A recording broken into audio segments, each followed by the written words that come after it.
رکو نمبر 7. وَإِذْ اور جب استسقا پانی مانگا موسیٰ نے لِقَوْمِهِ اپنی قوم کے لیے فَقُلْنَا تو کہا ہم نے اضرب تم مارو بِعَصَاكَ اپنی لاٹھی کو الحجر پتھر پر فَانْفَجَرَتْ تو پھوٹ نکلے منہ اس سے اثنتا عشرتا عاشورہ کا لفظ آپ سنتے ہیں نا تو پتہ چل رہا ہے نا 10+2 ہے کیا بن گیا 12. اثنتا عشرتا 12 عینن چشمے قد علما بلا شبہ جان لیا کلو سب اناسن لوگوں نے مشربہم اپنے پانی لینے کی جگہ کو کلو کھاؤ وشربو اور پیو من رزقی رزق میں سے اللہ تعالی کے ولا اور نہ تعصو تم دنگا کرو فی الارض زمین میں مفسدین فساد کرنے والے بن کر.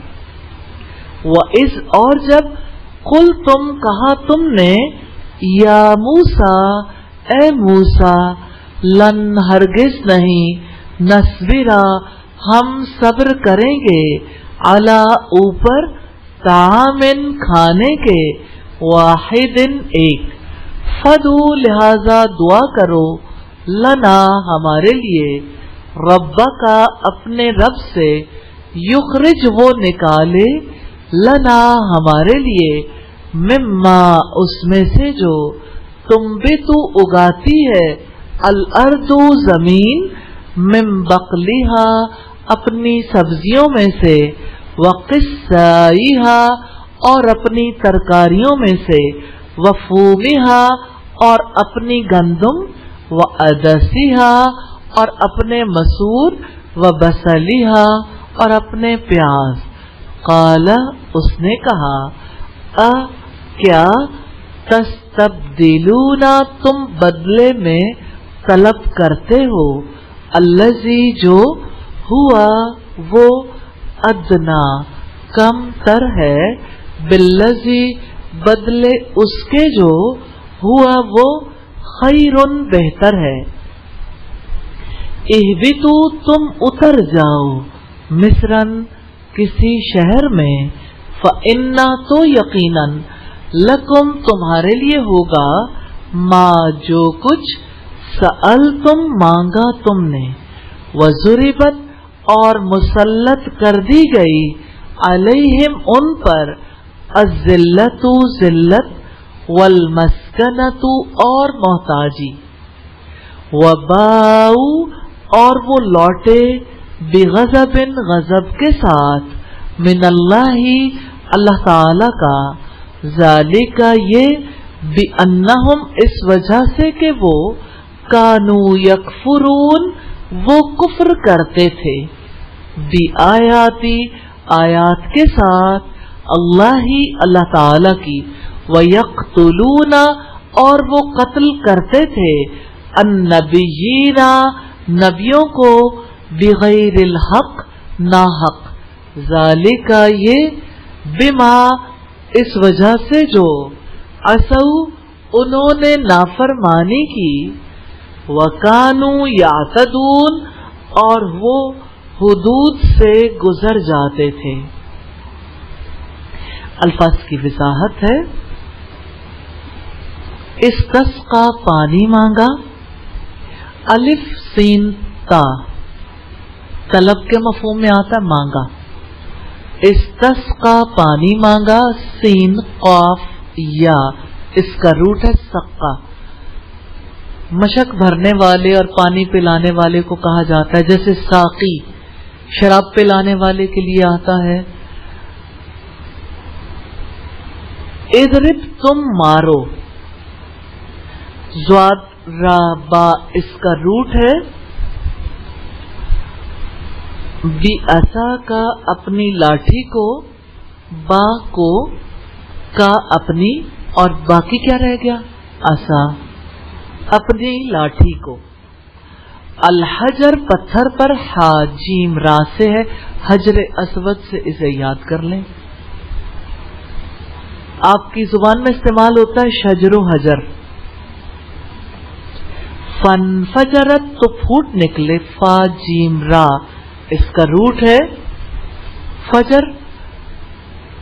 صبح کے وقت کو کہتے ہیں جو وسیع پیمانے پر پھیل جاتی. آدھی زمین پر فجر ہوتی ہے نا اور باقی زمین پر اندھیرا, تو آدھی زمین روشنی میں آ رہی ہوتی ہے فجر کے وقت. جب اس سے پہلے الف نون لگ گیا انفجار, وسیع پیمانے پر کسی چیز کا پھٹ نکلنا.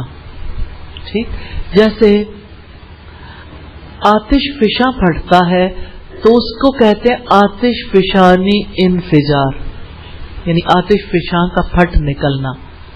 فن فجرت تو پھوٹ نکلے اسنتا عشرتا 12 اسنتا. اس میں دیکھیے ثانی کا لفظ آپ نے سنا ہوگا کہ فلاں کا کوئی ثانی نہیں, یعنی وہ اپنے فیلڈ میں با کمال ہے. اللہ تعالیٰ تو ثانی پیدا کرتا ہی رہتا ہے, لیکن بہرحال اور میں تو اس ثانی کی بات کروں گی ثانی اثنین, جو دو میں سے دوسرا تھا. وہ کون تھے؟ حضرت ابو بکر. الحمدللہ.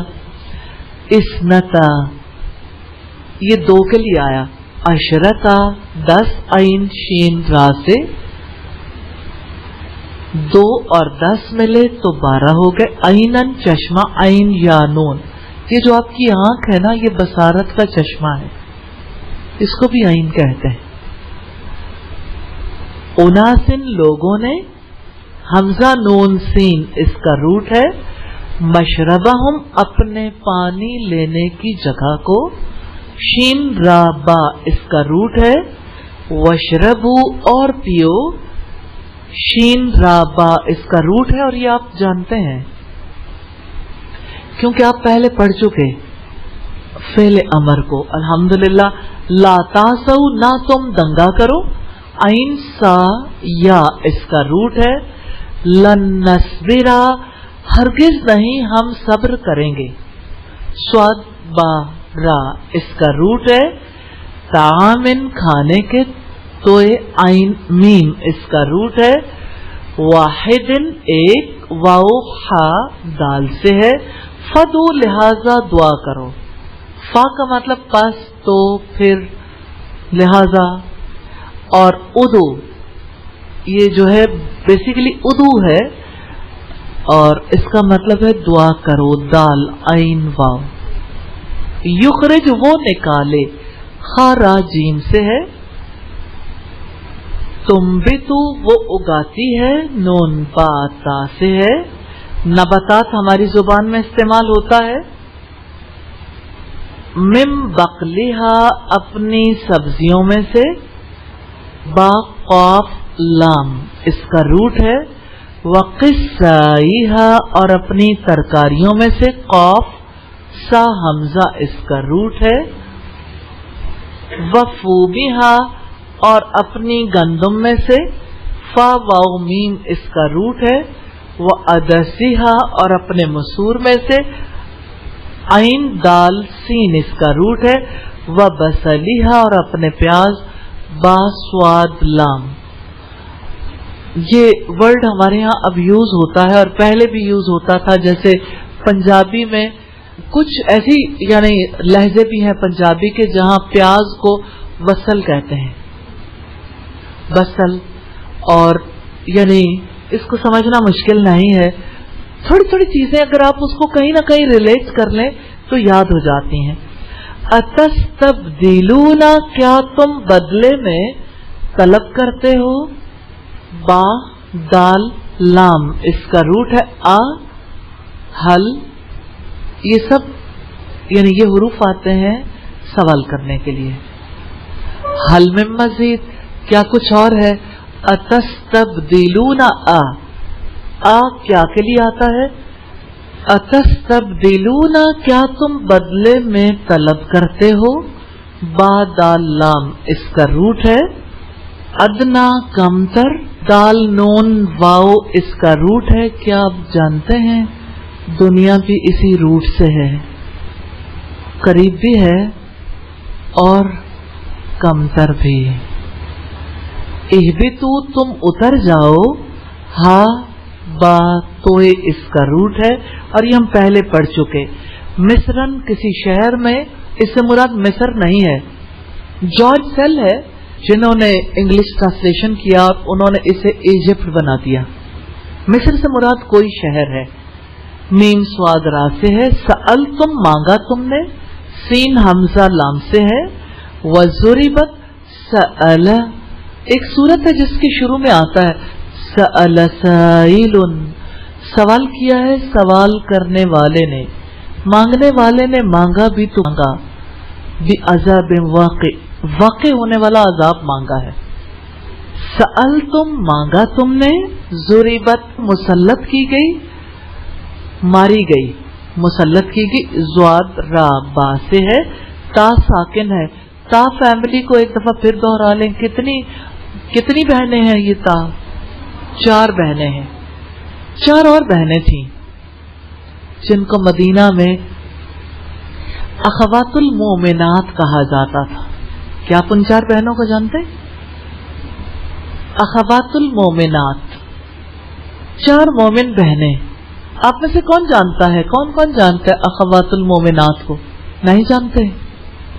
میں جب یہ بات کرتی ہوں تو اس وجہ سے تاکہ آپ کے اندر یہ احساس اجاگر ہو کہ ہم اپنی تاریخ نہیں جانتے، ہم ان کی زندگیوں سے کوئی نفع نہیں اٹھاتے. آج آپ اخوات المومنات کو ضرور جا کے پڑھیں گی انشاءاللہ. آپ پڑھنا چاہیں بہت ساری کتابیں ہیں، گوگل میں سرچ کریں گے اخوات المومنات تب بھی مل جائیں گی انشاءاللہ. مشکل نہیں ہے لیکن سرچ کریں، تحقیق کریں. آپ نے ریسرچر نہیں بننا. تو یہ بتائیے تا کی 4 بہنیں کون سی ہیں؟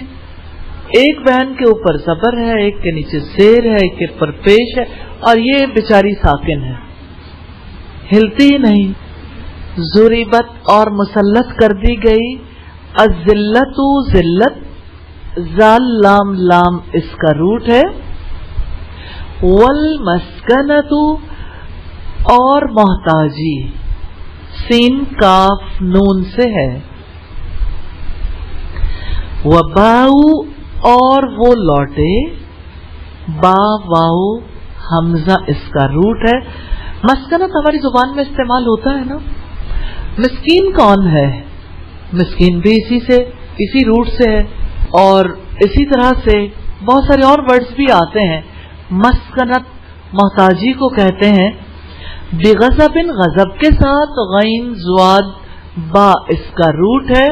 اسو انہوں نے نافرمانی کی، عین سواد اور واو سے ہے. یعتدون وہ حد سے گزر جاتے تھے. اعتداؤن باب افتعال ہے، عین دال واو سے ہے. آئیے تفسیر دیکھتے ہیں. آیت نمبر 60 ہے. وَإِذِ اسْتَسْقَىٰ مُوسَىٰ لِقَوْمِهِ فَقُلْنَا اضْرِب بِّعَصَاكَ الْحَجَرَ فَانفَجَرَتْ مِنْهُ اثْنَتَا عَشْرَةَ عَيْنًا قَدْ عَلِمَ كُلُّ أُنَاسٍ مَّشْرَبَهُمْ كُلُوا وَاشْرَبُوا مِن رِّزْقِ اللَّهِ وَلَا تَعْثَوْا فِي الْأَرْضِ مُفْسِدِينَ. اور اس وقت کو یاد کرو جب موسیٰ علیہ السلام نے اپنی قوم کے لیے پانی مانگا تو ہم نے کہا کہ اپنی لاٹھی پتھر پر مارو تو اس سے 12 چشمے پھوٹ نکلے. بلا شبہ سب لوگوں نے اپنے پانی لینے کی جگہ کو جان لیا. اللہ تعالیٰ کے رزق میں سے کھاؤ اور پیو اور زمین میں فساد کرنے والے بن کر دنگا نہ کرو. بنی اسرائیل کے لیے صحرائے سینا میں 12 چشمے جاری کیے گئے. اللہ تعالیٰ نے بنی اسرائیل کو ایک اور عظیم انعام کا احساس دلایا ہے. وَإِذِ اسْتَسْقَىٰ مُوسَىٰ لِقَوْمِهِ اور اس وقت کو یاد کرو جب موسیٰ نے اپنی قوم کے لیے پانی مانگا. سیدنا موسیٰ علیہ السلام نے بنی اسرائیل کے لیے پانی کی دعا کی تو اللہ تعالیٰ نے قبول کر لی اور 12 چشمے جاری کر دیے. یہ واقعہ صحرائے سینا کا ہے. ایک دعا کا اثر تو دیکھیے اللہ تعالیٰ کی جانب سے کس طرح سے دعا قبول ہوئی. ہر قبیلے کے لیے ایک چشمہ اللہ تعالیٰ نے پھوڑ نکالا. طریقہ کار کیا تھا؟ اللہ پاک نے فرمایا فَقُلْنَا اضْرِب بِعَصَاكَ الْحَجَرَ. ہم نے کہا اپنی لاٹھی کو پتھر پر مارو. آپ بھی مار کے دیکھیے گا, آپ کو تب پتہ چلے گا. بے شک انسان کو پتا ہے لیکن تجربہ کرنے سے یقین آتا ہے نا. اللہ تعالیٰ نے سیدنا موسیٰ علیہ السلام کو حکم دیا پتھر پر عصا مارو. یہاں الحجر معرفہ آیا ہے. الحجر یا تو کوئی مخصوص پتھر تھا جسے سیدنا موسیٰ علیہ السلام جانتے تھے, یا اسم جنس کی بنا پر معرفہ ہے. تفسیر سعدی کی روایت ہے. فَانْفَجَرَتْ مِنْهُ اثْنَتَا عَشْرَةَ عَيْنًا, تو اس سے 12 چشمے پھوٹ نکلے. سیدنا موسیٰ علیہ السلام نے ایک دفعہ عصا مارا تو آپ سوچئے بالکل ترتیب کے ساتھ 12 لائنیں, 12 لکیریں تھی, 12 چشمے پھوٹ نکلے. اگر آپ خجراب جائیں گے تو ایک پتھر سے آپ 2 لکیریں نکلتی ہوئی محسوس کریں گے. ایک اس جانب چلی جاتی ہے اور ایک اس جانب. جو اس جانب آتی ہے نا وہ لکیر دریائے سندھ بن جاتا ہے, اور جو اس جانب لکیر جاتی ہے وہ انڈیا کا سب سے بڑا ریور بن جاتا ہے. برہم پتر ہے یا گنگا ہے, مجھے نام ہمیشہ مس ہو جاتا ہے میرے ذہن سے کہ وہ کون سا دریا ہے. آپ بھی تحقیق کر کے دیکھ لیجئے گا کہ وہ کون سا دریا ہے جو وہاں سے نکلتا ہے. 12 چشمے, 12 دریا, 12 نہریں ایک پتھر سے نکلیں اور سب کے لیے پانی کافی ہو جائے, یہ اللہ تعالیٰ کا انعام تھا. تو بنی اسرائیل کے 12 قبیلوں میں اللہ تعالیٰ نے قدرتی طور پر پانی تقسیم کر دیا تاکہ پانی لینے کے معاملے میں جھگڑا نہ ہو. قد علم کل اناس, بلا شبہ سب لوگوں نے اپنے پانی لینے کی جگہ کو جان لیا. یعنی ہر قبیلے کو پتہ چل گیا, انہوں نے معلوم کر لیا تاکہ وہ پیتے وقت ایک دوسرے سے نہ الجھیں. کیا اس چشمے پر کوئی نام لکھا ہوتا تھا؟ کوئی نشانی تھی؟ اللہ تعالیٰ کی طرف سے الہام تھا؟ اللہ تعالیٰ بہتر جانتا ہے. لیکن سب لوگوں کو پتہ چل جاتا تھا یہ فلاں قبیلے کی جگہ ہے, اور وہ آگے بڑھ رہے تھے نا. اور سارے صحرا میں نہریں تھوڑی جاری ہو گئی تھی, دریا تھوڑی جاری ہو گئے تھے, یہ ان کے لیے جاری ہوتے تھے. اللہ تعالیٰ بہتر جانتا ہے وہ ایک مقام سے ایک ہی دفعہ جاری ہوئے یا ہر مقام پر پتھر ساتھ تھا جہاں بھی لاٹھی مارتے تھے تو پانی پھوٹ نکلتا تھا. ہم کچھ نہیں جانتے اس کے بارے میں. کلو واشربوا من رزق اللہ, اللہ تعالیٰ کے رزق میں سے کھاؤ اور پیو. یعنی اللہ تعالیٰ نے صحراؤں میں بغیر کسی کوشش کے جو رزق تمہیں عطا کیا ہے اس میں سے کھاؤ پیو. پابندی نہیں ہے, حلال ہے, پاک ہے, اور اس عظیم ذات کی عبادت کرو جس نے تمہارے لیے اتنا بڑا انتظام کیا. وَلَا تَعْثَوْا فِي الْأَرْضِ مُفْسِدِينَ, اور زمین میں فساد کرنے والے بن کر دنگا نہ کرو. یعنی نہ تم سرکشی کرو اور نہ زمین میں فساد کرنے کی کوشش کرو. جامع البیان کی روایت ہے. کیا رزق حاصل کرنے کے بعد لوگ فسادی بن جاتے ہیں؟ کیا مزاج بدل جاتا ہے؟ ہاں ایسا ہے. جب کسی کو اللہ تعالیٰ وسعت سے رزق دیتا ہے تو وہ اپنے آپ کو بڑا سمجھنا شروع کر دیتا اور دوسرے لوگوں کو اپنے مقابلے میں کم فہم اور چھوٹا سمجھنا شروع کر دیتا. یہی سب سے بڑا فساد ہے, سوچ کا فساد, فکری فساد ہے نا, کیونکہ اپنی ذات کو حق جگہ پر نہیں رکھا.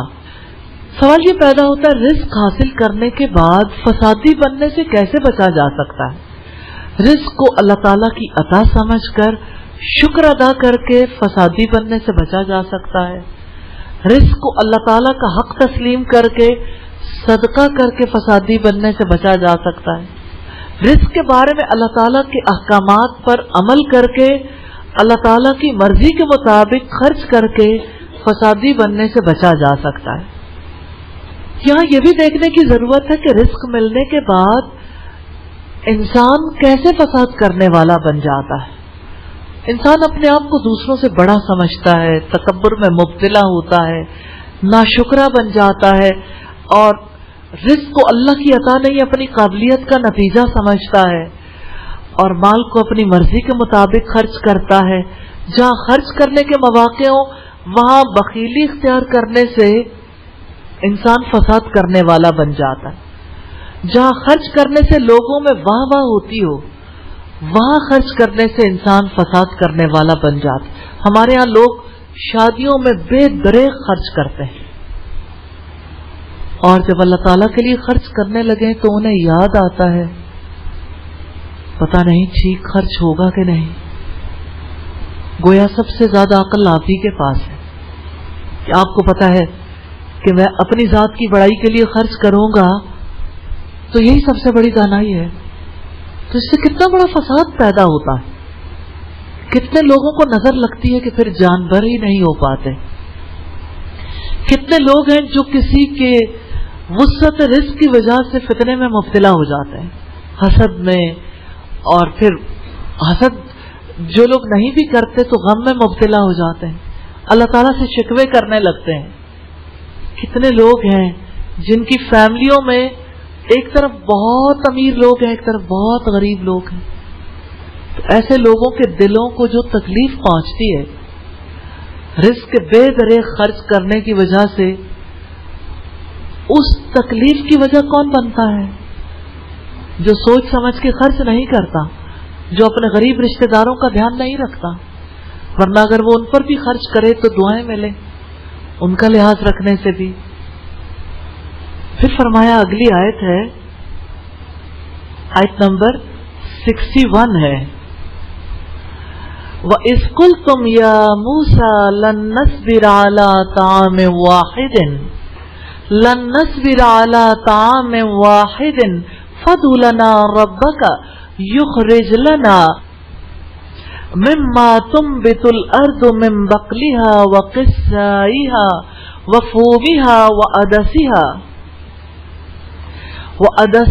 وَبَصَلِهَا قَالَ أَتَسْتَبْدِلُونَ الَّذِي هُوَ أَدْنَىٰ بِالَّذِي هُوَ خَيْرٌ اهْبِطُوا مِصْرًا فَإِنَّ لَكُم مَّا سَأَلْتُمْ وَضُرِبَتْ عَلَيْهِمُ الذِّلَّةُ وَالْمَسْكَنَةُ وَبَاءُوا بِغَضَبٍ مِّنَ اللَّهِ ذَلِكَ بِأَنَّهُمْ كَانُوا يَكْفُرُونَ بِآيَاتِ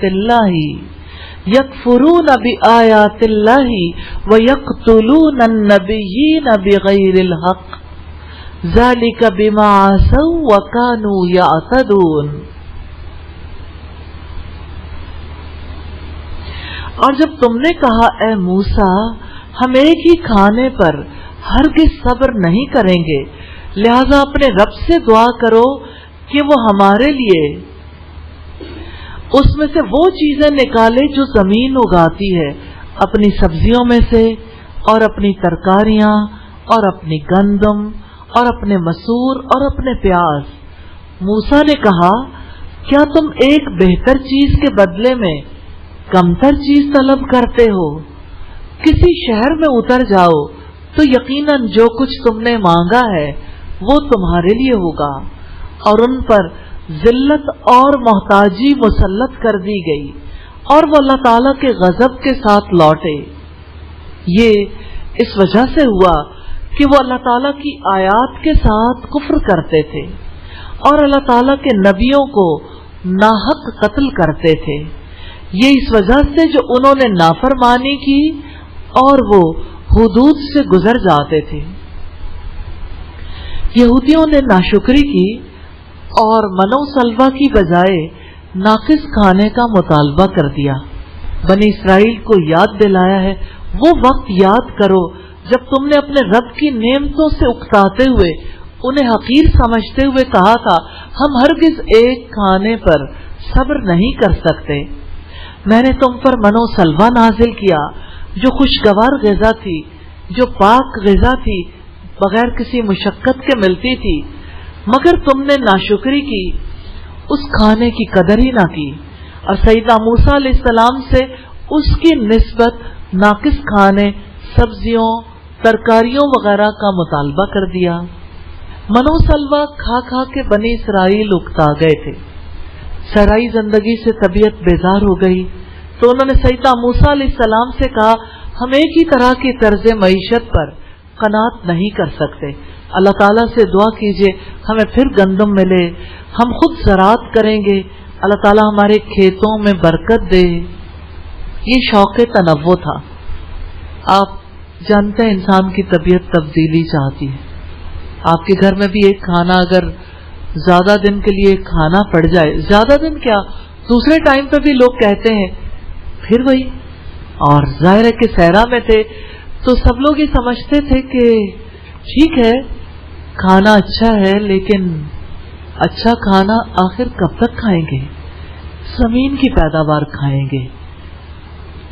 انہوں نے کہا لن نصبرا، ہم ہرگز صبر نہیں کر سکتے۔ یہ ان کا اعتراف تھا، یہ ان کی نعمت کے زوال کی دلیل بن گئی، کیونکہ انہوں نے شکر ادا نہیں کیا، گویا وہ اللہ تعالیٰ سے اپنا ہی زوال طلب کر رہے تھے، کیونکہ زمین سے زراعت کر کے فصل حاصل کرنا بڑا مشقت والا کام ہے۔ ایک گندم کے لیے کتنے مہینے لگتے ہیں، انہیں تو بغیر کسی مشقت کے روزی مل رہی تھی۔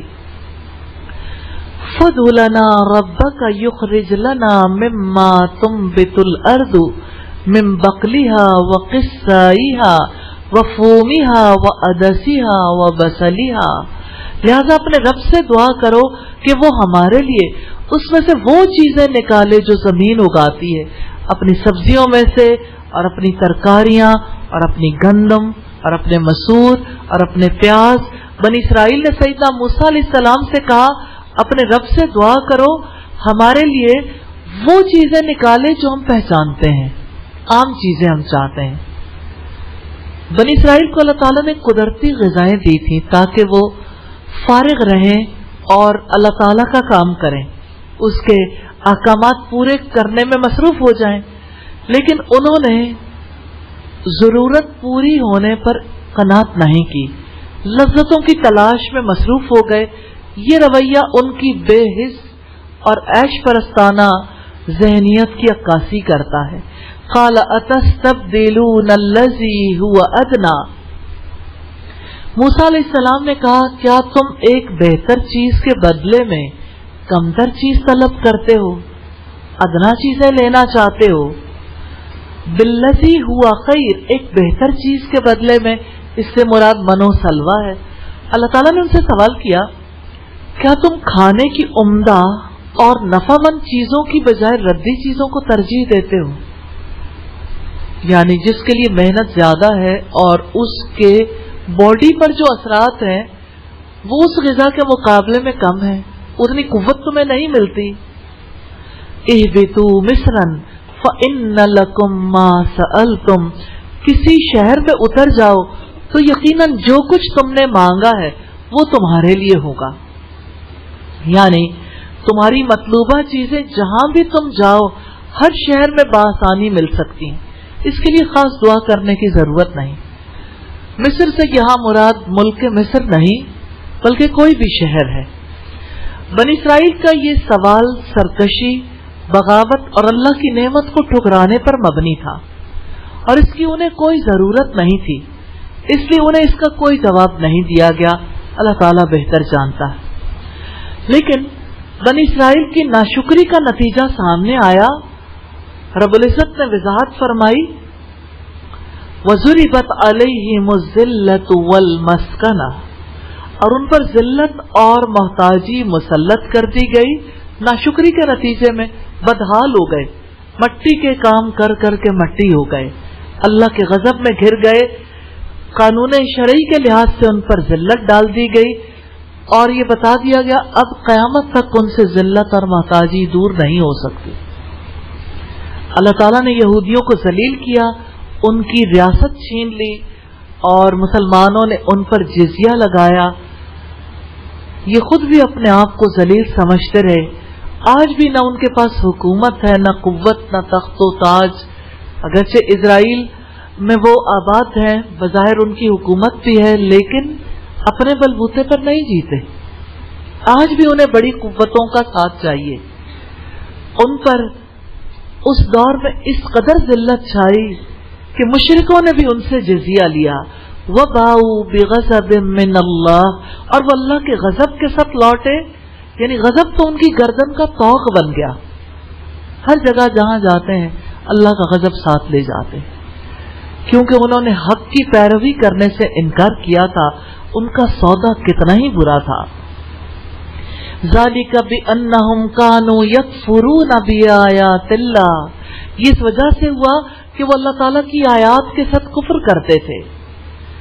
اللہ کی آیتوں کو انہوں نے نہیں مانا. آپ مانتے ہیں؟ ضرور دیکھیے، ماننا ہے انشاءاللہ. اللہ تعالیٰ کی بھیجی ہوئی تعلیمات میں سے جو بات انہیں اپنی خواہشات کے خلاف لگی اس کو ماننے سے انہیں انکار کر دیا. یہودیوں نے ایسی آیات کو نہیں مانا جو انہیں اپنی خواہشات کے خلاف لگتی تھی. ایک حکم کے بارے میں یہ جاننے کے باوجود کہ اللہ تعالیٰ نے فرمایا ہے، ڈھٹائی کے ساتھ انہوں نے اس کی خلاف ورزی کی، اللہ کے حکم کی کوئی پرواہ نہیں کی. اللہ تعالیٰ کے حکم کو سمجھنے کے باوجود اپنی خواہش کے مطابق بدل دیا. وَيَقْتُلُونَ النَّبِيِّينَ بِغَيْرِ الْحَقِّ، اور اللہ تعالیٰ کے نبیوں کو وہ ناحق قتل کرتے تھے. سوال یہ پیدا ہوتا ہے کیوں؟ من مانی کرنا چاہتے تھے. جو چیز اپنے مزاج کے خلاف لگی اسے زندگی سے محروم کر دیا. جو انہیں راستہ بتاتے تھے نا، ان کی رہنمائی کرتے تھے، انہیں وہ مار ڈالتے تھے. بغیر الحق، ناحق. قتل انبیاء چاہے اس کی کوئی ریزن کسی کے پاس ہو، ناحق ہے، کسی صورت میں بھی حق نہیں ہوتا. یہ اس فعل کو گھناؤنے پن کو واضح کرنے کے لیے رب العزت نے ارشاد فرمایا. حافظ ابن کثیر نے سیدنا عبداللہ ابن مسعود سے نقل کیا ہے کہ بنی اسرائیل نے شروع دن میں، یعنی ایک ہی دن میں 300 نبی قتل کیے. پھر شام کو اپنے بازاروں میں سبزیوں کا کاروبار شروع کر دیا. اثر ہی نہیں تھا کہ ہم نے کتنا گھناؤنا کام کیا. ان کے لیے بکرا کاٹنا، گائے کاٹنا، نبی کاٹنا ایک برابر تھا. استغفر اللہ. بنی اسرائیل نے سیدنا زکریا، سیدنا یوحنا، سیدنا یحییٰ، سیدنا یرمیا وغیرہ کو قتل کیا تھا. سیدنا عبداللہ ابن مسعود سے روایت ہے کہ نبی صلی اللہ علیہ وسلم نے فرمایا، قیامت کے دن سب سے بڑھ کر عذاب اس شخص پر ہوگا جو اللہ تعالیٰ کے کسی نبی کو قتل کرے یا اللہ تعالیٰ کا کوئی نبی اس کو قتل کر دے. یہ مسند احمد کی روایت ہے 3867 نمبر پر. ذالک بما عصوا، یہ اس وجہ سے جو انہوں نے نافرمانی کی، یعنی بنی اسرائیل کو عذاب ان کے گناہوں کی وجہ سے ملا. انہوں نے اللہ تعالیٰ کے ساتھ شرک کیا، بچڑے کی پوجا کی، سیدنا عزیر علیہ السلام کو اللہ تعالیٰ کا بیٹا کہا، واجبات کو ترک کیا، حرام کاموں کا ارتکاب کیا، اللہ تعالیٰ کے عہد کو توڑ ڈالا، امر بالمعروف اور نہی عن المنکر کا کام نہیں کیا. آپ کتنے کام کرتے ہیں اور کتنے نہیں کرتے، یہ جائزہ ضرور لیجئے گا. وَكَانُوا يَعْتَدُونَ، اور وہ حد سے گزر جاتے تھے. یہودی اللہ تعالیٰ کے بندوں پر زیادتیاں کرتے تھے. یہود بدعات کو ایجاد کرتے تھے، یعنی دین میں اللہ تعالیٰ نے جو اصول مقرر کیے ہیں، جن کے کرنے پر ثواب اور نہ کرنے پر گناہ ہے، ان کو چھوڑ کر اپنی مرضی سے دین میں نئی باتیں ایجاد کر کے اپنی مرضی سے گناہ اور ثواب کے فیصلے کرتے تھے. یہود دین میں غلف کر کے حد سے نکل جاتے تھے. گناہ اور نافرمانی کے کام ایک دوسرے کا سبب بنتے ہیں. غفلت سے جب انسان کیئرلیس ہوتا ہے نا، تو چھوٹے چھوٹے گناہ کرتا ہے اور چھوٹے چھوٹے گناہ مل کر بڑے بن جاتے ہیں. پھر کبیرہ گناہوں سے مختلف قسم کی بدعات اور کفر کے رویے پیدا ہوتے ہیں. اللہ تعالی ہمیں ہر کے پاک نام سے 8ویں رکوع کا آغاز کرتے ہیں. آئیے لفظی ترجمہ دیکھیں گے. ان الذین، یقیناً جو لوگ، آمنو ایمان لائے، والذین اور جو لوگ، ہادو یہودی بنے، والنصارى اور عیسائی، والصابئین اور صابی، من جو کوئی، آمنا ایمان لایا، باللہ اللہ تعالی پر، والیوم اور دن پر، الآخری آخرت کے، وعمل اور اس نے عمل کیے، صالحا نیک، فلہم تو ان کے لیے، اجرہم اجر ہے ان کا، عند پاس، ربہم ان کے رب کے، ولا خوف اور نہ کوئی خوف ہوگا، علیہم ان پر، ولا ہم اور نہ وہ، یحزنون وہ غمگین ہوں گے. وَإِذْ اور جب، اخذنا لیا تھا ہم نے، میثاقکم پختہ عہد تم سے، ورفعنا اور بلند کیا ہم نے، فوقکم تم پر، الطور پہاڑ کو، خذوا پکڑو، ما جو، آتیناکم دیا ہے ہم نے تمہیں، بقوت مضبوطی کے ساتھ، واذکروا اور تم یاد کرو، ما جو فیہ اس میں ہے، لعلکم تاکہ تم، تتقون تم بچ جاؤ. ثم پھر، تولیتم پھر گئے تم، من بعد بعد، ذالک اس کے، فلولا تو اگر نہ ہوتا، فضل فضل اللہ تعالی کا، علیکم تم پر، ورحمتہ اور رحمت اس کی، لکنتم ضرور ہو جاتے تم، من الخاسرین خسارہ اٹھانے والوں میں سے. وَلَقَدْ اور بلا شبہ یقیناً، علمتم جان لیا تم نے، الذین ان لوگوں کو جو، نعتدوا حد سے گزر گئے، منکم تم میں سے، فی السبت ہفتے کے دن میں، فقلنا تو کہا ہم نے، لہم ان کے لیے، کونو تم بن جاؤ، قردۃ بندر، خاسین ذلیل ہونے والے.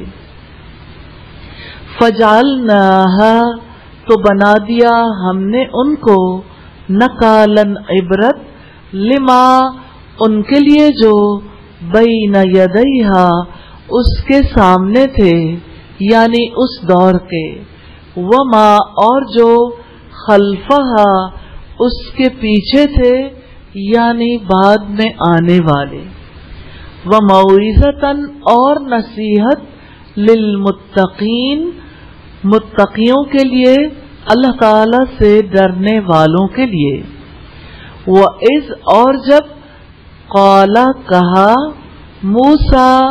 موسیٰ علیہ السلام نے، لقومہ اپنی قوم سے، ان اللہ بے شک اللہ تعالی، یأمرکم وہ حکم دیتا ہے تمہیں، ان یہ کہ، تذبحوا تم ذبح کرو، بقرۃ ایک گائے. قالوا انہوں نے کہا، اتتخذنا کیا تم بناتے ہو ہمارا، ہزوا مذاق. قال اس نے کہا، اعوذ میں پناہ مانگتا ہوں، باللہ اللہ تعالی کی، ان یہ کہ، اکونا میں ہو جاؤں، من الجاہلین جاہلوں میں سے. قالو انہوں نے کہا ادو تم دعا کرو لنا ہمارے لیے ربکا اپنے رب سے یبین وہ واضح کر دے لنا ہمارے لیے ما کیسی ہو ہیا وہ قالا اس نے کہا انہو یقیناً وہ یقول وہ فرماتا ہے انہا یقیناً وہ بقرتن گائے ہو لا فارزن نہ بوڑھی ہو ولا بکر اور نہ بچیا اوانن جواں عمر کی ہو بین ذالک درمیان اس کے ففالو لہذا تم کرو ما جو تؤمرون تمہیں حکم دیا جاتا ہے.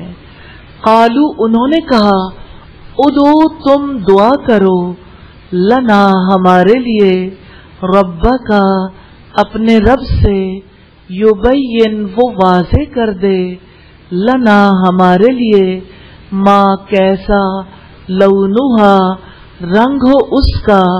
قالا اس نے کہا انہو یقیناً وہ یقول وہ فرماتا ہے انہا یقیناً وہ بقرتن گائے ہو صفراء زرد رنگ کی فاقعن چمکنے والا ہو لونہا رنگ اس کا تسر وہ خوش کرتی ہو الناظرین دیکھنے والوں کو.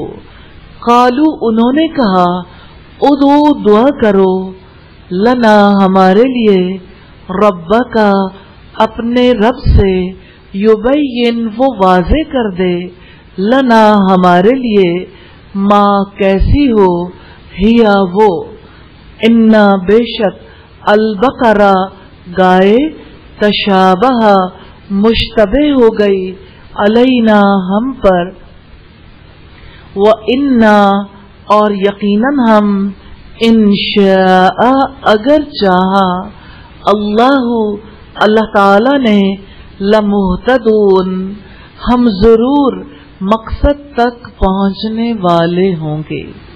قالا اس نے کہا انہو یقیناً وہ یقول فرماتا ہے انہا یقیناً وہ بقرتن گائے ہو لا ذلول نہ جوتی ہوئی ہو تثیر ہل چلاتی ہو الارض زمین میں ولا تسقی اور نہ پانی دیتی ہو الحرث کھیتوں کو مسلمتن صحیح سالم ہو لا شیعتا نہیں کوئی داغ فیہا اس میں. قالو انہوں نے کہا الآن اب جئتا تم لائے ہو بالحق حق کو. فذبحوہا پھر انہوں نے ذبح کیا اس کو. وما اور نہیں کادو وہ قریب تھے یفعلون کہ وہ کرتے. الفاظ کی وضاحت ہے انا کی اخوات بہنیں ہیں. کوئی بہن آپ کو یاد ہے؟ کوئی بہن؟ جی بیٹا. انی تو وہ یا کی وجہ سے ہے نا، یعنی بہن تو نہیں ہے، وہ خود ہی ہے جس کے ساتھ یا لگ گیا انی بن گیا. جی آپ انا ٹھیک ہے. اور کسی کو یاد ہو؟ لعل ٹھیک ہے، تاکہ شاید کہ.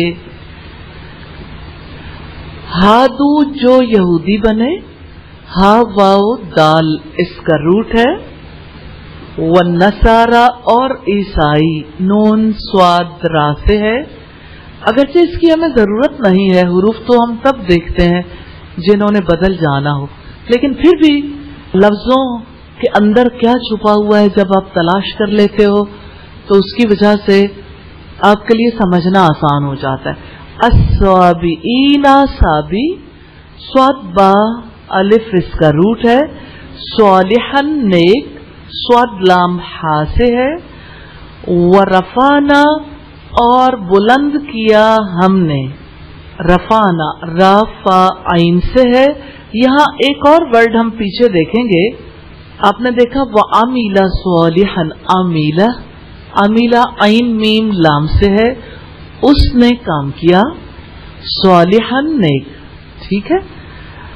فوقکم تم پر، فوق اوپر، اور اس کے اپوزٹ کیا ہے؟ تحت. فوق تحت نیچے. ٹھیک ہے. اتورا پہاڑ کو، توئے واو را اس کا روٹ ہے. خذو پکڑو، حمزہ خا زال اس کا روٹ ہے. بقوت مضبوطی کے ساتھ، قاف واو یا اس کا روٹ ہے. تولیتم پھر گئے تم، واو لام یا اس کا روٹ ہے. من الخاسرین خسارہ اٹھانے والوں میں سے، خاسین را اس کا روٹ ہے. یہاں پہ ایک اور ورڈ ہے جو ہم پہلے پڑھ چکے ہیں، دوہرا ضرور لیں. میثاقکم، میثاق، میثاق مدینہ، اور ہم نے دیکھا تھا واو سا قاف اس کا روٹ ہے. میم اور کم نکال دیں تو آپ کو سمجھنا آسان ہو جائے گا. ٹھیک ہے. آگے دیکھیے گا. علم تم نے جان لیا، عین لام میم اس کا روٹ ہے. عین لام میم. اعتدو جو حد سے گزر گئے، اگر واو الف ہٹا دیں تو آپ دیکھو گے پہلے الف ہے، درمیان میں تا ہے، تو جو اصل حروف ہے وہ عین اور دال رہ گئے. تو بیچ میں تا کی وجہ سے جو حرف گرا ہے وہ اصل حرف جو ہے وہ کیا ہے؟ یہ عین دال اور واو، ادون سے اعتداؤن. ادو عین دال واو، ادون دشمن کو کہتے ہیں، ادون سے نہیں. آپ عین دال واو کے روٹ سے دیکھتے ہیں اعتداؤن اور اعتدو. السبتی ہفتے کے دن، سین با تا سے ہے. کونو تم بن جاؤ، کاف واو نون سے ہے. قردتن بندر، قاف را دال سے ہے. خاسئین ذلیل ہونے والے، خاسین حمزہ اس کا روٹ ہے. پہلے آپ نے کیا پڑھا؟ خاسرین. اب ہے خاسئین ذلیل ہونے والے، جمع ہے. نقالن عبرت، نون کاف لام سے ہے. بینا یدیہا اس کے سامنے تھے، یا دال یا سے ہے. اور یدن ہاتھ کو کہتے ہیں، اور ایدی اس کی جمع ہے. خلفہا اس کے پیچھے تھے، خا لام فا سے ہے. وموعظتن اور نصیحت، واو عین زوئے سے ہے. یأمرکم وہ حکم دیتا ہے تمہیں، حمزہ میم را سے ہے. تذبحو تم ذبح کرو، زال با ہا سے ہے. بقرتن ایک گائے، با قاف را سے ہے. اتتخذونا کیا تم بناتے ہو ہمارا، ہمارا نون الف نا ہمارا، آ کیا تتخذو تم بناتے ہو.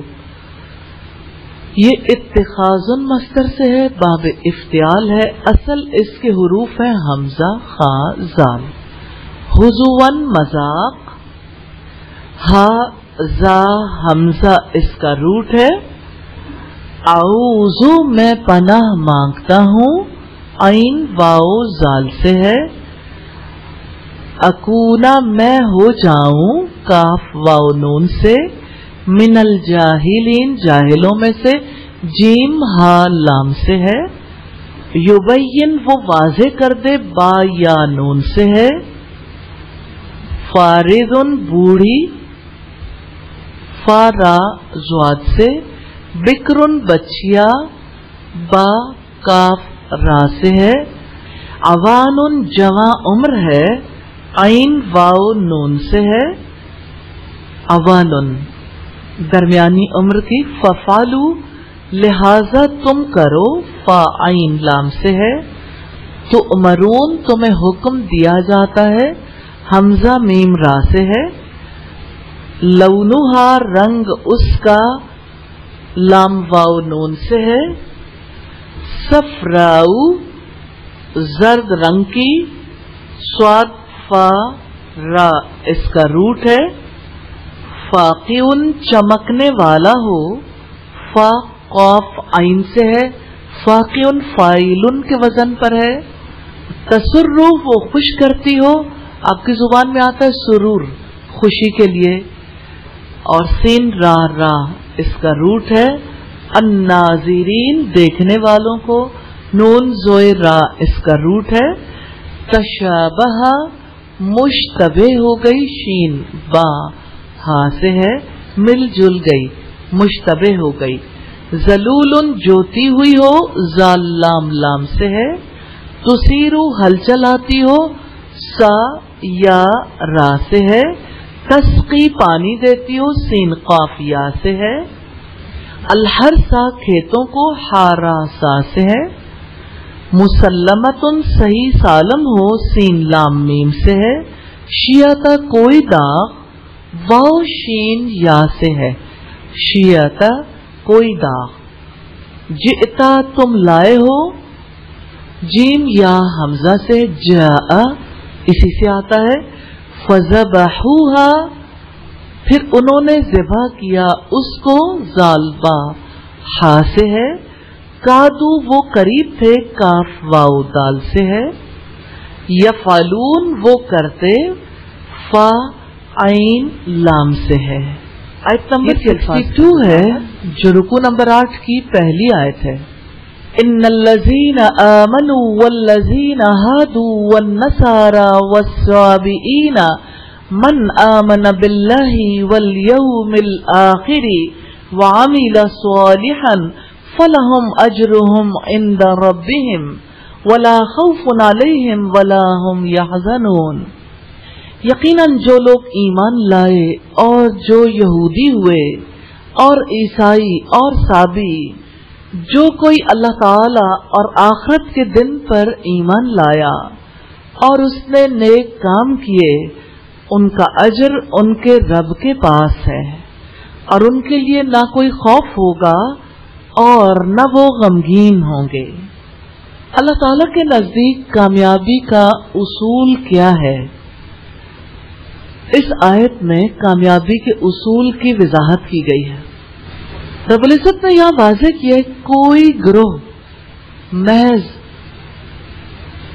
کسی گروہ سے وابستگی کی بنیاد پر نجات نہیں پا سکتا، کوئی فرد کسی گروہ سے وابستگی کی وجہ سے نجات حاصل نہیں کر سکتا۔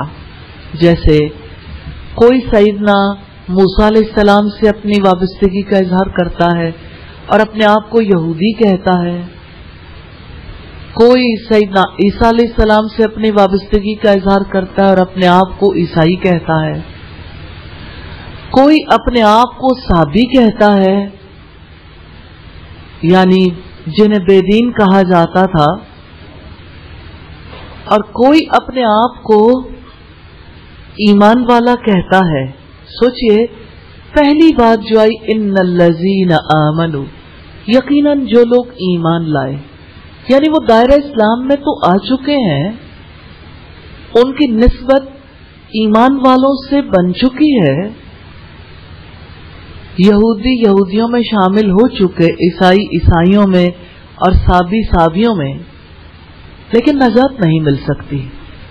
نجات ہر ایک کے ذاتی عمل پر اسے ملے گی، ہر ایک کو اپنی پرسنل رسپانسبلٹی لینی ہوگی،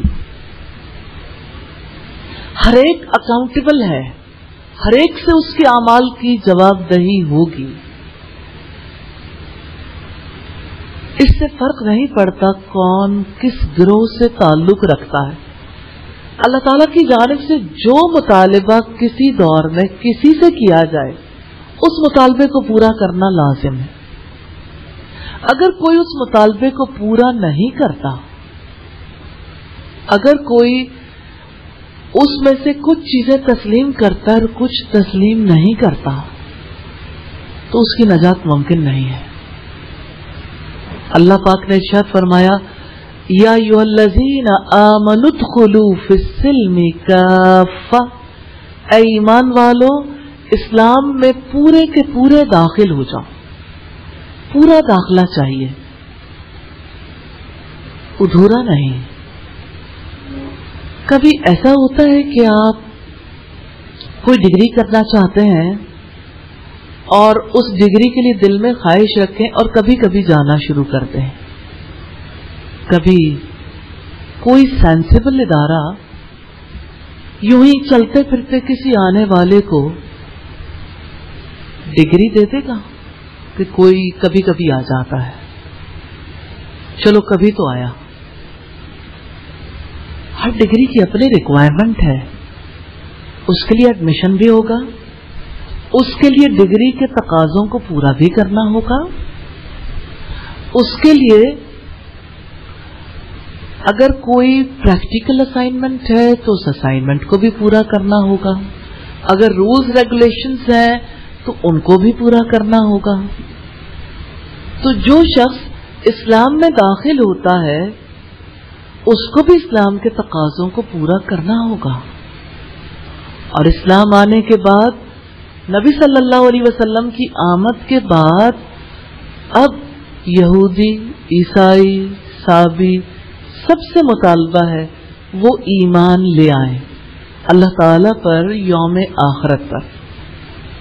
بہت سے لوگوں کو یہ غلط فہمی ہو گئی کہ اگر یہودی، عیسائی یا صابی وہ بھی اللہ تعالیٰ یوم آخرت پر ایمان لے آئیں تو یہ آیت بتاتی ہے فَلَهُمْ أَجْرُهُمْ عِنْدَ رَبِّهِمْ، تو ان کا اجر ان کے رب کے پاس.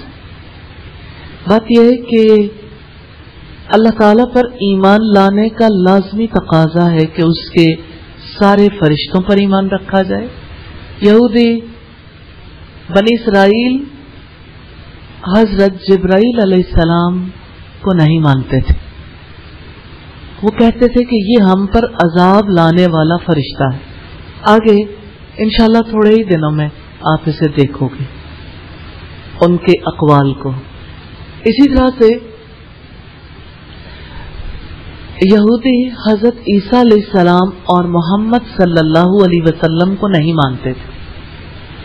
عیسائی محمد صلی اللہ علیہ وسلم کو نہیں مانتے، حالانکہ اللہ تعالیٰ نے تو حکم دیا ہے لا نفرق بین احد من رسل، لا نفرق بین احد من رسلہ، کہ ہم اس کے رسولوں میں سے کسی ایک کے درمیان بھی فرق نہیں کرتے.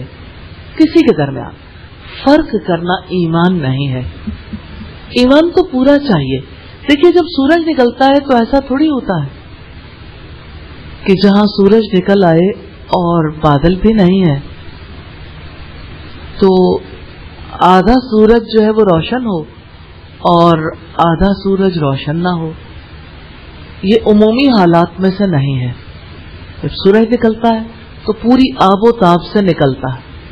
سورج جب داخل ہو جاتا ہے، سورج کی روشنی جب کسی ایریا میں داخل ہو جاتی ہے تو پوری کی پوری داخل ہو جاتی ہے. تو یہ غلط فہمی دور ہو جانی چاہیے کہ کوئی محض اللہ تعالیٰ اور آخرت پر ایمان لے آئے، چاہے فرشتوں پر نہ لائے، چاہے کتابوں پر نہ لائے، چاہے رسولوں پر نہ لائے، چاہے تقدیر پر نہ لائے، وہ اللہ تعالیٰ کے ہاں اجر پائے گا. ایسا نہیں ہے. اللہ تعالیٰ پر ایمان لانے کا لازمی تقاضا ہے اللہ تعالیٰ کے تمام فرشتوں، اللہ تعالیٰ کے تمام رسولوں، اللہ تعالیٰ کی تمام کتابوں اور اللہ تعالیٰ کی تقدیر پر بھی ایمان لایا جائے. اور آخرت پر ایمان لانا بھی اللہ تعالیٰ پر ایمان لانے کا تقاضا ہے. تو یہاں سے ہمیں یہ پتہ چلتا ہے کسی مخصوص گروہ کے ساتھ نسبت کی وجہ سے کسی کو اللہ تعالیٰ کے یہاں کوئی درجہ نہیں ملے گا. نجات اور کامیابی کا ایک ہی پختہ اصول ہے ایمان اور عمل صالح. آپ نے سورہ العصر میں بھی پڑھا، اللہ پاک نے قسم کھا کے کہا ہے زمانے کی قسم انسان یقیناً خسارے میں. سوائے ان لوگوں کے جو ایمان لائے، جنہوں نے نیک عمل کیے، جو ایک دوسرے کو حق اور صبر کی تلقین کرتے رہے۔ تو ایمان اور عمل صالح کے بغیر محض کسی گروہ سے نسبت فائدہ نہیں دے گی۔ اور آپ دیکھیں کہ ایمان کا معاملہ کتنا نازک معاملہ ہے، ہر وقت یا ایمان گھٹ رہا ہے یا ایمان بڑھ رہا ہے۔ تو کوئی کسی گروہ سے نسبت رکھتا ہے لیکن اس کے اعمال ایسے ہیں جو ہر وقت ایمان کو گھٹا رہے ہیں، تو کسی گروہ کے ساتھ نسبت کی وجہ سے اللہ تعالیٰ کے یہاں اسے اونچا مقام نہیں مل سکتا۔ مقام تو ملے گا ایمان اور عمل صالح کی وجہ سے۔ اللہ تعالیٰ کے ہاں درجے کی بنیاد کیا ہے؟ درجے کا اعتبار اس بنا پر ہے کہ کس نے اللہ تعالیٰ کی رضا کے لیے نبی صلی اللہ علیہ وسلم کی سنت کے مطابق اپنی زندگی کو ڈھالا ہے۔ تو اپنی زندگی کا کتنا جائزہ لینے کی ضرورت ہے۔ ہم جب کھانا کھاتے ہیں تو کیا اللہ تعالیٰ کی خوشی کو پیش نظر رکھتے ہیں؟ کیا محمد صلی اللہ علیہ وسلم کی سنت آپ کا طریقہ اختیار کرتے ہیں؟ کیا جب ہم لباس پہنتے ہیں اس وقت اللہ تعالیٰ کی خوشی پیش نظر ہوتی ہے؟ ہمارے یہاں تو سب کی مائنڈ سیٹنگ کر دی گئی، کھاؤ من بھاتا اور پہنو جگ بھاتا۔ پھر اللہ کہاں ہے؟ اللہ تعالیٰ کہاں ہے؟ اس میں کوئی شک نہیں، آپ اپنی پسند کا ٹیکسچر، کلر، آپ اپنی پسند کی اس کا ڈیزائن سب چیزیں کر سکتے ہیں، لیکن بنیادی اصول اللہ تعالیٰ نے جو ڈریس کوڈ بتایا اس سے آپ ڈیویٹ نہیں کر سکتے۔ آپ جب بھی ڈیویٹ کریں گے تو آپ ظاہر اللہ تعالیٰ کی فرما برداری تو نہیں کریں گے، آپ اس دائرے سے باہر جا کر نہیں کھڑے ہوں گے، باہر چلے جائیں گے۔ آپ جب آپس میں ملاقات کرتے ہو، گھر میں داخل ہوتے ہو، تو گھر میں داخل ہوتے وقت آپ اللہ کے رسول صلی اللہ علیہ وسلم کی سنت کے مطابق داخل ہوتے ہو۔ کب زندگی میں کسی نے سکھایا سنت پر عمل کرنا ہے؟ کب بتایا گھر میں کیسے داخل ہوتے ہیں؟ یا اللہ تو کتنا کریم ہے، تو کتنا مہربان ہے، تو نے زندگیوں میں اتنا بگاڑ دیکھا، کمی دیکھی، پھر بھی ہم سب کو موقع دیا کہ ہم تیری کتاب سے، تیرے حبیب کی سنت سے یہ سب کچھ سیکھیں۔ پھر اب ایک ایک چیز کا جائزہ لیتے جائیں، آپ کا اٹھنا بیٹھنا، چلنا پھرنا، بات چیت کرنا، آپ کے معاملات، تعلقات، سب کچھ۔ کلاس روم میں آپ کی جو ایکٹیویٹی ہے، کیسے بیٹھنا چاہیے، کیسے سوال کرنا چاہیے۔ تھوڑے دنوں میں آپ دیکھ لیں گے صحابہ کرام نے جب سوال کرنا ہوتا تھا تو وہ کیسے متوجہ کرتے تھے، کس طرح سے نبی صلی اللہ علیہ وسلم سے کوئی سوال کرتے تھے۔ اور یہودیوں نے صحابہ کرام کی بات کو کیسے بگاڑ دیا تھا جب وہ کہتے تھے سمعنا و اطعنا، ہم نے سنا اور ہم نے اطاعت کی۔ تو یہودی زبان کو زور دے کے کہتے تھے سمعنا و عصینا، ہم نے سنا اور ہم نے نافرمانی کی۔ بظاہر ایک جیسے الفاظ لگتے ہیں، تھوڑے سے ڈفرنس کے ساتھ، تو بیچ میں چھپ جاتے ہیں نا۔ ہر گروہ کے اندر کالی بھیڑیں آ گھستی ہیں، آ جاتی ہیں۔ تو نبی صلی اللہ علیہ وسلم کی مجلس سب لوگوں کے لیے اوپن تھی، ایون دین ڈسپلن میں کوئی مثال نہیں ملتی، دنیا کے کسی گروہ میں مثال نہیں ملتی جتنا ڈسپلن نبی صلی اللہ علیہ وسلم کی مجلس میں ہوتا تھا۔ کوئی صف ادھوری نہیں ہوتی تھی۔ صف ادھوری ہونا تو ابلیس کو جگہ ملتی ہے۔ پھر جب لوگ بیٹھتے تھے تو پورے طریقے سے نبی صلی اللہ علیہ وسلم ایون نماز پڑھاتے تھے نا، تو آپ اپنی سٹک کے ساتھ دیکھتے تھے کتنا کوئی آگے ہے یا پیچھے، بالکل بیلنس کھڑا کرتے تھے، کسی کو تھوڑا سا آگے تھوڑا سا پیچھے نہیں۔ ہمارے یہاں مروت کے نام پہ ڈسپلن خراب کرنے کی اجازت لی جاتی ہے۔ تو آپ دیکھیے اسی طرح سے آپ صلی اللہ علیہ وسلم کی مجلس میں جب لوگ بیٹھتے تھے تو دو طرح سے، اس طرح بھی لائن سیدھی ہوتی تھی اور آگے پیچھے بیٹھنے میں بھی ایک دوسرے کے آگے پیچھے بیٹھتے تھے. اور صحابہ کرام کہتے ہیں کہ جب آپ صلی اللہ علیہ وسلم کی مجلس ہوتی تو سب اس طرح غور سے سنتے تھے گویا ان کے سروں پر پرندے بیٹھے ہیں کہ اگر ذرا سا ہلے تو وہ اڑ جائیں گے. فوکس ہونے کی عمدہ مثال ہے. جب آپ بہت ہلتے جلتے ہیں نا, جو شخص بھی کھڑے میں ہل رہا ہے, کہیں بھی کھڑا ہے, آپ دیکھیے کسی بڑی شخصیت کے سامنے کو کھڑا ہے اور کبھی ایک پاؤں پہ کھڑا ہوتا ہے کبھی دوسرے پہ, ہل جل رہا ہے تو پتہ لگتا ہے نا مضطرب شخصیت ہے, یعنی مضبوط کردار کا مالک نہیں ہے, جس کو کھڑے ہونے میں جس کی ہل جل جاری رہتی ہے. آپ کہیں لیئرلی کھڑے ہیں تب بھی اسلام جو وقار سکھاتا ہے اس وقار کو پیش نظر رکھنا کتنا ضروری ہے. نبی صلی اللہ علیہ وسلم نے جماعت کھڑی ہو جانے کے بعد تیز قدموں سے بھاگ کر آنے کی اجازت نہیں دی. سکون سے آؤ, وقار سے آؤ, جتنی مل جائے اس کو کافی سمجھ لو. اجر بتا دیا تکبیر اولا میں تکبیر تحریمہ میں شامل ہونے کا. اب ہر ایک کی اپنی چوائس ہے, جو اجر لینا چاہتا ہے وہ یعنی پہلے پہنچتا ہے, اور جس نے ہر وقت جس کے ذہن میں کوئی نہ کوئی جسٹیفیکیشن ہو, عذر ہو, وہ اس کے لیے بہت سارے اور طریقے اختیار کرتا ہے. تو اسلام ایک پورا لائف سٹائل ہے. آپ بھی وہ لائف سٹائل اختیار کرنے جا رہے ہیں الحمدللہ. تو آپ کی زندگی کا مقصد ہے آپ یہ دیکھیں میرا کون سا کام اللہ تعالیٰ کی خوشی کے لیے ہے اور کتنے کام ہیں جو اللہ کی خوشی کے لیے نہیں ہے. کتنا زیادہ جائزہ لینے کی ضرورت ہے. اینالائز کریں اپنی سوچ کو, اپنی گفتگو کو, اپنی نظر کو. نظر کیا دیکھتی ہے, کان کیا سنتے ہیں, زبان کیا بولتی ہے, اعضاء کیا کام کرتے ہیں. آپ جس ماحول میں بھی ہو آپ کو رسول اللہ صلی اللہ علیہ وسلم کی سنت اختیار کرنی ہے اور اپنے آپ کو فوکس رکھنا ہے اللہ تعالیٰ کی طرف. اللہ تعالیٰ کے ماں سوا کسی کے لیے جو عمل کیا نیکی برباد گناہ لازم, کیونکہ آپ صلی اللہ علیہ وسلم نے فرمایا من صلی یرائی فقد اشرکا, جس نے دکھاوے کی نماز پڑھی اس نے شرک کیا. ومن صام یرائی فقد اشرکا, جس نے دکھاوے کا روزہ رکھا اس نے شرک کیا. ومن تصدق یرائی فقد اشرکا, اور جس نے دکھاوے کا صدقہ کیا اس نے شرک کیا.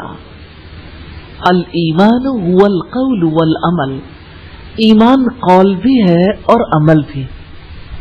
ایمان زبان کا معاملہ بھی ہے اور ایمان دل کا معاملہ بھی ہے اور ایمان اعضاء کے عمل کا معاملہ بھی ہے. اس وجہ سے اپنی پوری زندگی کو یک رخا کرنا ہے. جیسے ابراہیم علیہ السلام نے کہا تھا اور اللہ تعالیٰ نے اس کی گواہی دی کہ وہ حنیف تھے, یونی ڈائریکشنل, یکسو, صرف اللہ کی طرف رجوع کرنے والے تھے اور مشرکوں میں سے نہیں تھے. کیونکہ جب کبھی انسان کی سوچ کا رخ, انسان کے کسی عمل کا رخ تھوڑا سا بھی بدلتا ہے تو شرک ڈر آتا ہے. جیسے ہم نے ابھی اس حدیث سے دیکھا, اللہ تعالی ہم سب کو شرک سے بچا لے. تو اللہ تعالیٰ کے ہاں درجے کا اعتبار دو اعمال پر, ہر عمل کو دو لحاظ سے پرکھا جاتا ہے. مثال کے طور پر آپ نے نماز پڑھی, آپ بیٹھے قرآن کو سیکھ رہے ہیں, ابھی آپ سیکھ رہے ہیں, آپ کس لیے سیکھ رہے ہیں؟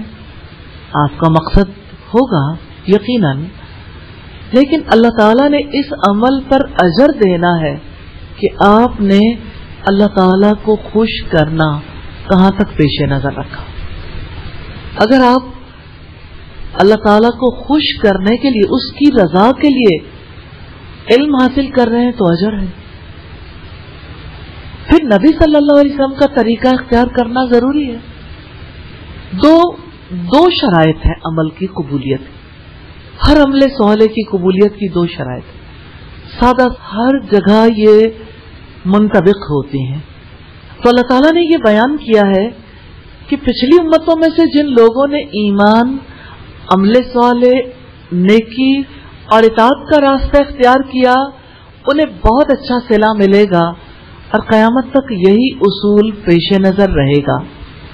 اس اصول کے تحت جو نبی صلی اللہ علیہ وسلم کی پیروی کرے گا اسے ہمیشہ کی کامیابی ملے گی اور مستقبل میں نہ انہیں کوئی خوف ہوگا اور نہ ماضی کے بارے میں انہیں کوئی ملال ہوگا.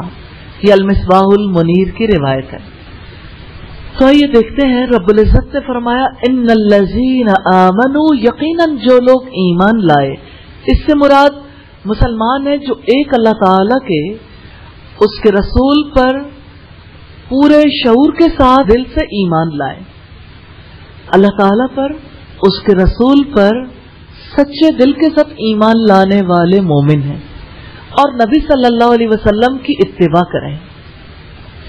والذین ہادوا، اور جو یہودی ہوئے، سیدنا موسیٰ علیہ السلام کے ماننے والوں کو یہودی کہتے ہیں. والنصارى، اور عیسائی، سیدنا عیسیٰ علیہ السلام کے ماننے والوں کو عیسائی کہتے ہیں. والصابئین، اور صابی کسی دین کے پیروکار نہیں، لا مذہب لوگوں کو صابی کہتے ہیں. صحیح رائے یہ ہے کہ یہ نصارہ کا ایک فرقہ ہے، یعنی عیسائیوں کا. من آمن باللہ والیوم الآخر، جو کوئی اللہ تعالی اور آخرت کے دن پر ایمان لایا، جو اپنے نبی کے زمانے میں اللہ تعالی اور یوم آخرت پر ایمان لایا. وعمل صالحا، اور اس نے نیک کام کیے، یعنی اپنی شریعت کے مطابق نیک عمل کیے اپنے نبی کے دور میں. نبی کے جانے کے بعد جو نبی آیا، حضرت عیسیٰ علیہ السلام کے دور میں یہودیوں پر فرض تھا کہ وہ حضرت عیسیٰ علیہ السلام پر ایمان لاتے. اگر انہوں نے یہودیت کو جاری رکھا، ایمان والا تسلیم نہیں کیا جائے گا. اسی طرح سے اگر یہودیوں اور عیسائیوں نے نبی صلی اللہ علیہ وسلم پر ایمان نہیں رکھا تو ان کا اللہ تعالیٰ پر ایمان بھی تسلیم نہیں کیا جائے گا، کیونکہ اللہ تعالیٰ پر ایمان لانے کے تقاضے کو پورا نہیں کیا. اللہ تعالیٰ کے پیغمبر پر ایمان نہیں لائے جس پیغمبر نے دین کو پہنچانا ہے. فَلَهُمْ أَجْرُهُمْ عِنْدَ رَبِّهِمْ، ان کا اجر ان کے رب کے پاس ہے، ان کے لیے ان کے اعمال کا ثواب ہے. کتنے ہی لوگ ہیں جنہیں اپنی فکر کم اور نان مسلمز کی فکر زیادہ ہوتی ہے. وہ کہتے ہیں کہ اتنے اچھے اعمال کرتے ہیں، اتنے ڈسپلنڈ ہیں اور اس قدر چیریٹی کے کام کرتے ہیں، تو ایسے میں اللہ تعالیٰ کیا انہیں دوزخ میں ڈال دے گا؟ سب سے پہلے کس کی فکر کرنی چاہیے؟ اپنی. تو اپنی فکر تو کرنی چاہیے، خود کو حق سے بچانا پہلا فریضہ، اس میں کوئی شک نہیں. نان مسلم تک اسلام پہنچانا. لیکن یہ کیا سوچ ہے کہ نان مسلم جو کچھ بھی کریں اللہ تعالیٰ پر آپ لازم قرار دیتے ہیں کہ وہ لازماً انہیں جنت میں داخل کر دے. بھائی وہ جنت پر ایمان ہی نہیں رکھتے، وہ کب جنت جانا چاہتے ہیں؟ آپ بھیجنا چاہتے ہیں تو اس کا اختیار ہمارے پاس تو نہیں ہے، کسی انسان کے پاس نہیں ہے. اصول اللہ تعالیٰ کے، جو ضابطے دیے اس نے دیے ہیں، تو یہ اس کا ضابطہ ہے کہ جو اللہ تعالیٰ اور یوم آخرت پر ایمان رکھے گا اس کے لیے اللہ تعالیٰ کے پاس اجر ہے اور اس کے لیے نہ خوف ہوگا نہ وہ غمگین ہوں گے، کیونکہ اللہ تعالیٰ اپنے دوستوں کو غم اور خوف سے بے نیاز کر دیں گے. جیسا کہ فرمایا الا ان اولیاء اللہ لا خوف علیہم ولا هم یحزنون، سن لو بلا شبہ اللہ تعالیٰ کے دوستوں پر نہ خوف ہے اور نہ ہی وہ غمگین ہوں گے. خوف اور غم میں وہ مبتلا ہوتا ہے جس کا کوئی رب نہیں ہوتا. کیا آپ امیجن کر سکتے ہیں کہ یہ کتنی گہری بات ہے؟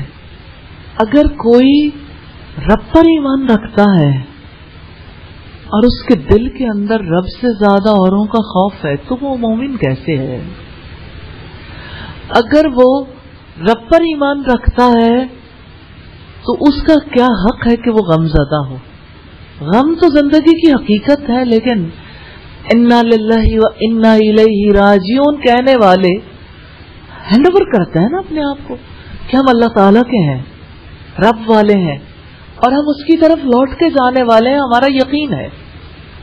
تو خوف اور غم میں تو وہ مبتلا ہوتا ہے جس کا کوئی رب نہیں ہوتا، اور جس کا اللہ تعالیٰ سے کم اور دوسری چیزوں سے زیادہ تعلق ہوتا ہے.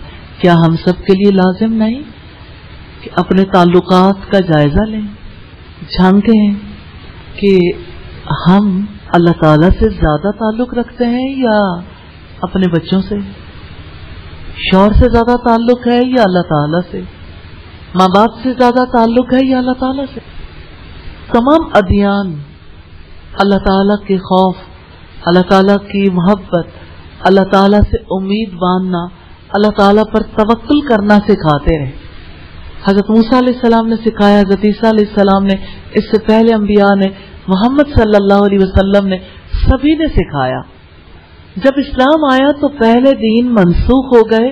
اللہ تعالیٰ نے ان کے لیے یہ اجر نبی صلی اللہ علیہ وسلم کی آمد سے پہلے لکھا تھا. تو اس آیت کی تفسیر میں صحیح مسلک یہ ہے کہ سارے فرقے، سارے مذاہب کے درمیان اصل نسبت جو اللہ تعالیٰ نے قائم کر دی ہے وہ رسول اللہ پر ایمان لانے کی ہے. اب سب ایمان لائیں گے تو ان کا کوئی عمل قبول ہوگا، ورنہ قبول نہیں ہوگا. یہاں ایک سوال دیکھیں گے، کیا رسول اللہ کی آمد کے بعد بھی جو جس دین کو مانتا ہے اس پر ایمان اور عمل صالح کے ساتھ اس کی نجات ہو جائے گی؟ پہلی بات یہ کہ وحدت ادیان کے باطل فلسفے کا مرکز و محور یہ ہے کہ محمد صلی اللہ علیہ وسلم پر ایمان لانا ضروری نہیں، بلکہ جو بھی جس دین کو مانتا ہے، اچھے عمل کرتا ہے، اس کی نجات ہو جائے گی. دنیا میں آج وحدت ادیان کے نام پر یہ کام ہر ملک کے اندر ہو رہا ہے. جیسے آپ کی ریلیجس منسٹری کا نام اب ایکسٹینڈ ہو گیا ہے. کوئی جانتا ہے آپ لوگوں میں سے کوئی بتائے گا کہ ہماری منسٹری کا نام کیا ہے؟ ریلیجس منسٹری کا religious ministry and interfaith harmony. Interfaith harmony کیا ہے؟ کہ سارے مذہب کے بارے میں تسلیم کر لو، جو کوئی جو کچھ کرتا ہے کرتا رہے، سب انسان ہیں اور سب اگر اچھے عمل کریں گے تو نجات پا جائیں گے، وہ کامیاب ہو جائیں گے. انٹرفیتھ ہارمنی کیسے ممکن ہے؟ اختلاف تو لا الہ الا اللہ کے ساتھ ہی شروع ہو جاتا ہے. کوئی کہتا ہے کہ عیسیٰ علیہ السلام، حضرت مریم، اور کچھ ان کے فرقے کہتے ہیں روح القدس، یہ اللہ تعالی کے ساتھ دو اور خدا شامل کرتے ہیں کہ وہ ایک نہیں تین ہیں. تو اللہ تعالیٰ کہتا ہے وَلَا تَقُولُوا ثَلَاثَةٌ. انٹرفیتھ ہارمنی کہاں سے آئے گی؟ آپ تو کہتے ہو کہ تین نہ کہو. انٹرفیتھ ہارمنی کے تحت ہمیں ماننا پڑتا ہے کہ ٹھیک ہے کوئی کہہ رہا ہے تو کہتا رہے. پھر دعوت دین کا معاملہ کہاں جائے گا؟ اس میں کوئی شک نہیں کہ تمام مذاہب کے لوگوں کو جینے کا حق ہے. ان کے بھی اسی طرح سے بیسک ہیومن رائٹس ہیں جیسے مسلمانوں کے ہیں. لیکن ان بیسک ہیومن رائٹس کا مطلب یہ نہیں ہے کہ وہ سارے ادیان کو، سارے مذاہب کو حق ماننا شروع کر دیں. انسان ہونے کے ناطے جان کا حق ہے، مال کا حق ہے، عزت کا حق ہے، وہ سب کو ملنا چاہیے. لیکن یہ حق تو کسی کے پاس نہیں ہے کہ وہ کسی کی مخلوق ہو کر خدا کے فیصلے کرتا رہے. جیسے 3 صدی عیسوی میں یہ فیصلہ کیا گیا تھا کہ حضرت عیسیٰ علیہ السلام خدا کا درجہ رکھتے ہیں نیکا کی کونسل میں، اور 4 صدی عیسوی میں یہ فیصلہ کیا گیا تھا کہ حضرت مریم مادر خدا ہیں. یعنی انسان بیٹھ کے خداؤں کا فیصلہ کر رہے ہیں. استغفر اللہ. تو ظاہر ہے کہ جب جہاں اتنی ڈائیورسٹی ہو، ایسے لوگ رہتے ہوں تو ان کے انسانی حقوق کا خیال رکھنا چاہیے، عزت، جان، مال. لیکن انٹرفیتھ ہارمنی نہیں ہو سکتی کیونکہ ہر ایک کا فیتھ ڈفرینٹ ہے، ہر ایک کا بلیف ڈفرینٹ ہے. تو ہر ایک کو یہ اگر موقع ملتا ہے کہ وہ اپنے مذہب کے بارے میں بتا سکے تو اسلام تو اس کو فرض قرار دیتا ہے کہ آپ لوگوں پر واضح کر دو حق کیا ہے. اس لحاظ سے ہم دیکھتے ہیں کہ وحدت ادیان کا باطل فلسفہ ہے کہ جو جس دین پر ہو، جیسا جی چاہے نظریہ رکھے، جیسے جی چاہے اعمال کرے، اس کی نجات ہو جائے گی، تو یہ درست نہیں ہے. رسول اللہ صلی اللہ علیہ وسلم نے واضح کیا ہے کہ اب میری رسالت پر ایمان لائے بغیر نجات ممکن نہیں ہے. سیدنا ابو ہریرہ رضی اللہ تعالی عنہ سے روایت ہے، رسول اللہ صلی اللہ علیہ وسلم نے فرمایا، قسم ہے اس ذات کی جس کے قبضے میں محمد صلی اللہ علیہ وسلم کی جان ہے، کہ اس امت کا کوئی بھی یہودی اور عیسائی جو میری بات سنے، یعنی جس شریعت کے ساتھ میں بھیجا گیا ہوں، اور وہ اس پر ایمان نہ لائے تو اس کا ٹھکانہ جہنم والوں میں سے ہوگا. یہ صحیح مسلم کی 386 نمبر روایت ہے.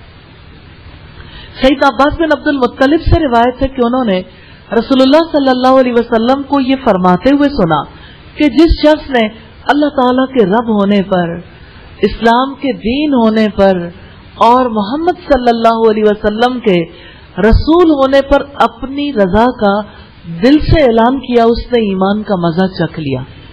مسلم کی 151 نمبر روایت ہمیں بتاتی ہے کہ جو اللہ کے رب ہونے پہ راضی ہے تو وہ غیر اللہ سے کب راضی ہوگا؟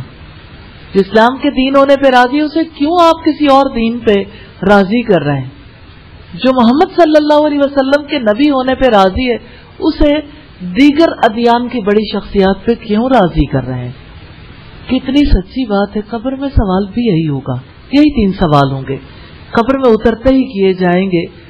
اور نبی صلی اللہ علیہ وسلم نے فرمایا، ذاق طعم الایمان من رضی باللہ ربا وبالاسلام دینا وبمحمد نبی رسولا. ہم نے حدیث کا ترجمہ پہلے دیکھا ہے.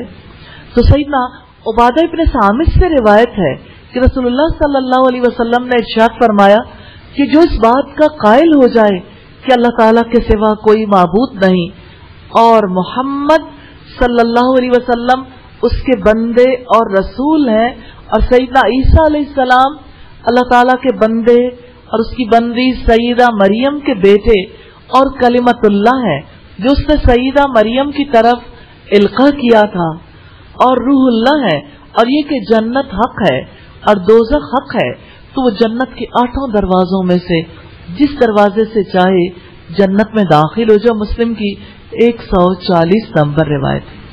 رب العزت کا فرمان ہے، ان الدین عند اللہ الاسلام، یقیناً دین اللہ تعالیٰ کے نزدیک اسلام ہے. پھر انٹرفیتھ ہارمنی، اس کا کیا کریں؟ بین المذاہب ہم آہنگی، کیونکہ یہ کسی اور کا ایجنڈا ہے، کچھ اور مقاصد کے لیے ہے. یہ مسلمانوں کو ان کے دین سے ہٹانے کے لیے ہے. اور رب العزت نے فرمایا، وَمَن يَبْتَغِ غَيْرَ الْإِسْلَامِ دِينًا فَلَن يُقْبَلَ مِنْهُ وَهُوَ فِي الْآخِرَةِ مِنَ الْخَاسِرِينَ. اور جو شخص اسلام کے علاوہ کوئی اور دین تلاش کرے گا تو اس سے وہ ہرگز قبول نہ کیا جائے گا اور وہ آخرت میں خسارہ اٹھانے والوں میں سے ہوگا. یہ سورہ ال عمران کی آیت نمبر 85 ہے. تو رسول اللہ صلی اللہ علیہ وسلم کی بعثت کے بعد ایمان کی آخری شکل اسلام کی صورت میں متعین ہو گئی ہے. لہذا اب اسلام قبول کیے بغیر کسی کو اس کے عمل کی جزا آخرت میں نہیں ملے گی. البتہ دنیا میں اچھے کاموں کی جزا ضرور دی جاتی ہے. مثال کے طور پر کوئی نان بلیور چیریٹی کے کام کرتا ہے تو اس کے لیے دنیا میں آسانیاں پیدا کر دی جاتی، اس کو رزق میں وسعت